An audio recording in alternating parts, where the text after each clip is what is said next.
sister? He's looking at both of us. Then let him look. The Council doesn't decide our fate, and we do.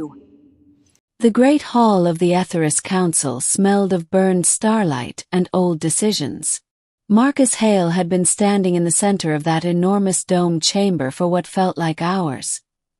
His boots planted on a floor made of polished obsidian that reflected the amber glow from the arched windows above.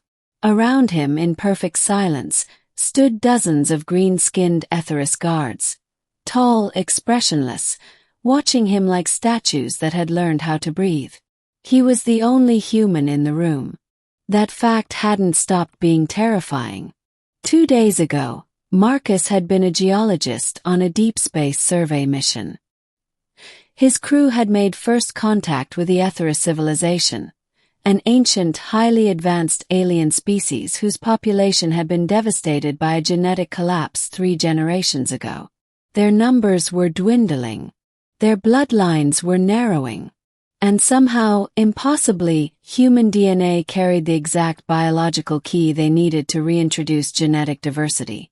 The Council had brought him here for one reason: reproduction protocol. Human Marcus Hale, the Council elder spoke, his voice resonating through the chamber like a stone dropped into still water. You have been selected for the Repopulation Accord. Our genetic analysts have confirmed your compatibility. You will be paired with one daughter of the Aetheris nobility to begin the restoration of our species. Marcus swallowed hard. Then the 2 doors on either side of the elder opened, and they walked in. On his left, Lyra, blue-skinned, silver-haired, her eyes the color of deep ocean water. She moved with the quiet certainty of someone who had never once doubted her own place in the universe. Her suit was white and orange, sharp-lined and elegant, like armor designed by someone who understood both war and beauty. On his right, Zara, identical in almost every way. The same silver hair, the same blue complexion, the same proud posture, but her eyes carried something different. Flicker, spark, like a star that hadn't decided yet whether to burn or explode. They were sisters, twin daughters of the Aetheris high bloodline. You will choose one, the elder announced. The one you choose will be bonded to you under Aetheris law for the duration of the accord. The sisters stopped walking. They stood flanking Marcus now, close enough that he could feel the faint warmth radiating from their blue skin. Neither of them looked at him with resentment or fear. They looked at him the way soldiers look at a battlefield, measuring, calculating, ready. Lyra spoke first, her voice low.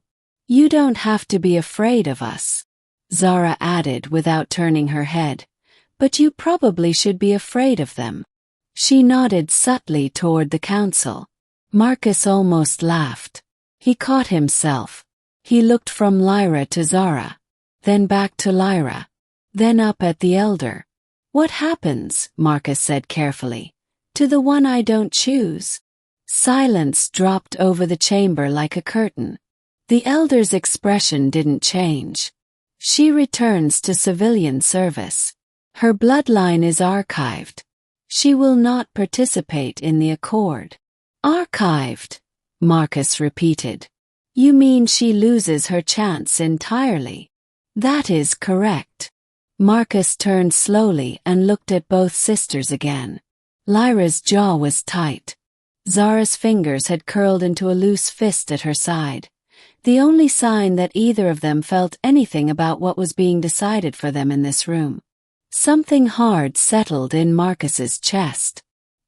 He'd spent his whole career studying rocks, ancient formations, geological records, the patient history of worlds that had survived impossible pressures.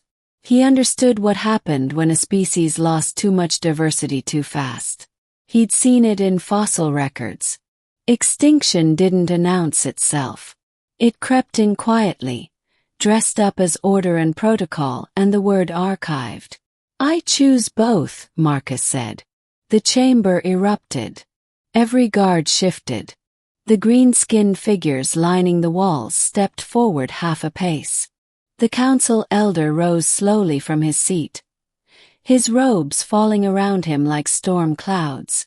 That, the elder said, is not within the parameters of the accord. Then rewrite the parameters, Marcus said. He kept his voice level.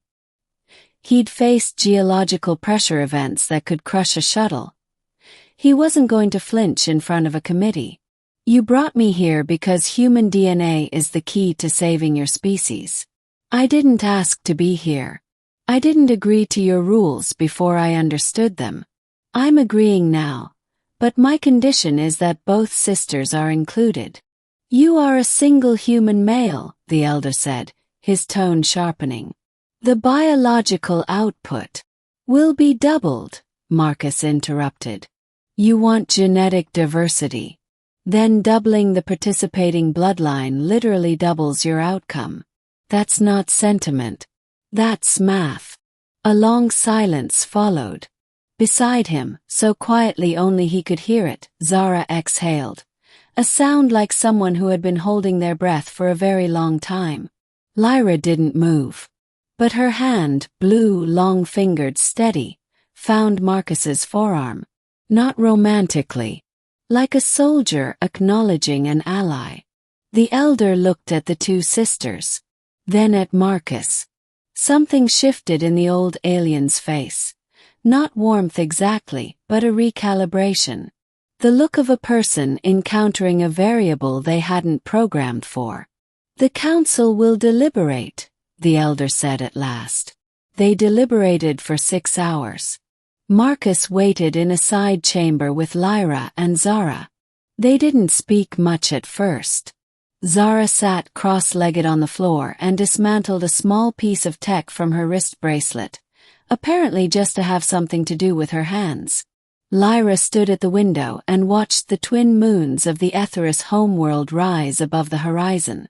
Eventually Zara looked up at him. Why? She asked simply. Marcus considered the question. Because archiving a person isn't science, he said. It's just a polite word for erasure. Zara stared at him for a moment. Then she went back to her bracelet. But the tension in her shoulders was gone. Lyra turned from the window. You know this will make your life significantly more complicated. My life was already significantly complicated, Marcus said. I was 2 weeks into a solo deep rock survey when your people pulled me out of a shuttle. Complicated is just Tuesday at this point. For the first time both sisters smiled. It was small, barely a curve at the corner of their mouths, but it was real. When the council returned, the elder stood before them with the weight of a civilization pressing behind his eyes.